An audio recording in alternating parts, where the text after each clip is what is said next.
Dr. Boutros Ghali, Finance Minister of Egypt, Chairman of the International Monetary and Financial Committee. Welcome. Hi.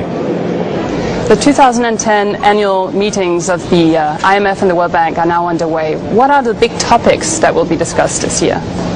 The biggest topic is the reform of the institutions.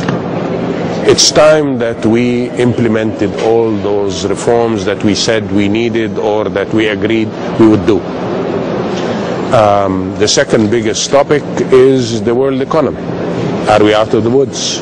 Do we still have pitfalls? The world economy is not recovering as fast as we would have liked it to recover. Is there a problem? Do we need to do anything?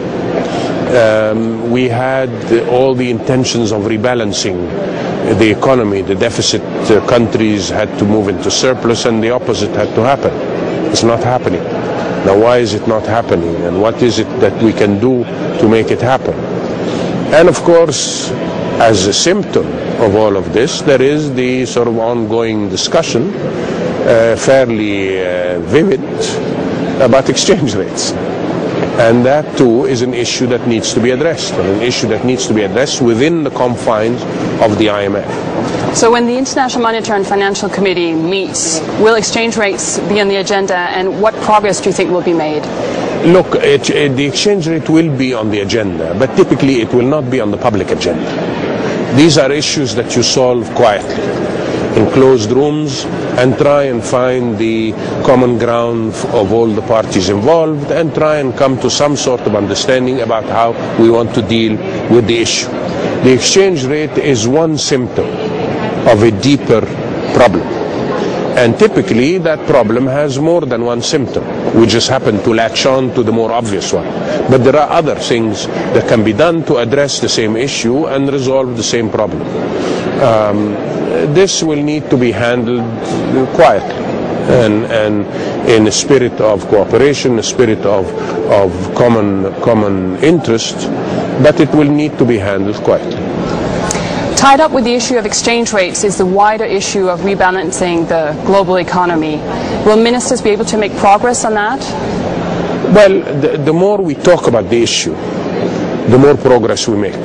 Even if we don't come to some understanding on common measures, but the more we discuss the issue, the more we have a better understanding of what the problem is and better understanding of the dimensions of the problem. And therefore, eventually, we will come to a solution that sort of deals with all the issues of all the parties involved.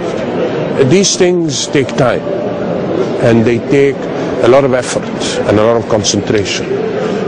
It's not something that you just walk into a room and resolve. It is something that needs quiet discussions, quiet diplomacy to get things moving.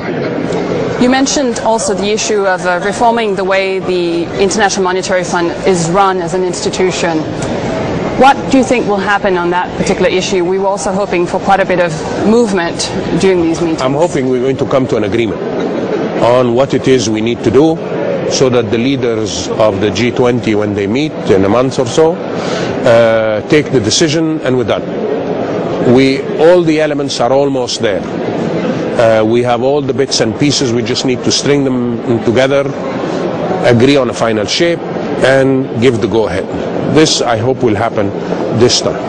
Now, on all these different bits and pieces, you know, there's the issue of quotas, there's the issue of selection of the head of the IMF, there's the issue of the makeup of the IMF's executive board. How do all these elements fit together?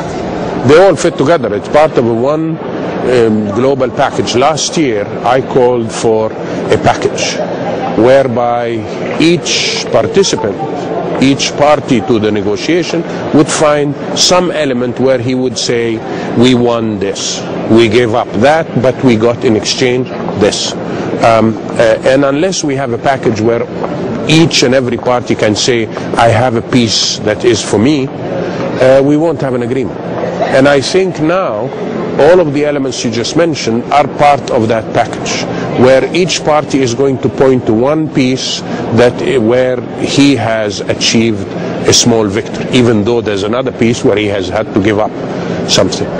So what I hear you saying is that it's almost all or nothing when it comes to IMF governance. Oh, definitely. It's going to be one package, and it's the same principle that is used in the WTO. Nothing is agreed until everything is agreed. Dr. Ghali, thank you so much. Thank you.